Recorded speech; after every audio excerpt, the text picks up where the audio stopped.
మీకు ఎప్పుడైనా చనిపోయిన వాళ్ల నుంచి ఫోన్ కాల్ వచ్చిందా? ఒకవేళ అలా ఫోన్ కాల్ వస్తే లిఫ్ట్ చేస్తారా?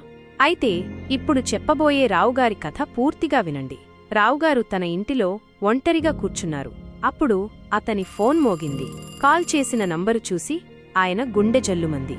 అది చనిపోయిన ఆయన భార్య సీతగారి పాత నంబరు. భయంతోనే ఫోన్ తీశారు. మీరు ఎందుకు రోజు బాధగా ఉంటున్నారు అని సీతగారి గొంతు విని ఆయన షాక్ అయ్యారు. ఆయన ఆ నంబరును మళ్ళీ చూశారు.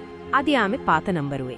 ప్రతి రాత్రి ఆ కాల్సు వస్తూనే ఉన్నాయి. మీరు మునుపటిలాగా ఆనందంగా ఉండండి, నన్ను గుర్తు చేసుకొని బాధగా ఉండకండి అని సీతగారు అడిగేవారు. రావుగారు భయంతో ఉండేవారు.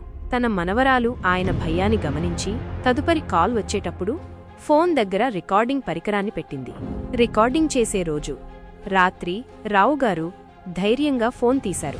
అవును, నేను సంతోషంగా ఉన్నాను అని నిశ్చయంగా చెప్పారు. అప్పటినుంచి కాల్స్ ఆగిపోయాయి. మరుసటి రోజు ఉదయం ఆయన మనవరాలు కాల్ రికార్డింగ్ తిరిగి ప్లే చేసింది. రికార్డింగ్ విన్నాక ఆయన ముఖం మీద చిరునవ్వు వచ్చింది. అది నా గొంతు తాతయ్య. నేను మీకు ఓదార్పు కోసం సీతమ్మగారి గొంతులాగా మాట్లాడే యాప్ ఉపయోగించాను అని చెప్పింది. రావుగారు మొదట ఉపశమనం పొందారు. కాని ఆ అనుభవం ఆయనపై లోతైన ప్రభావం చూపింది.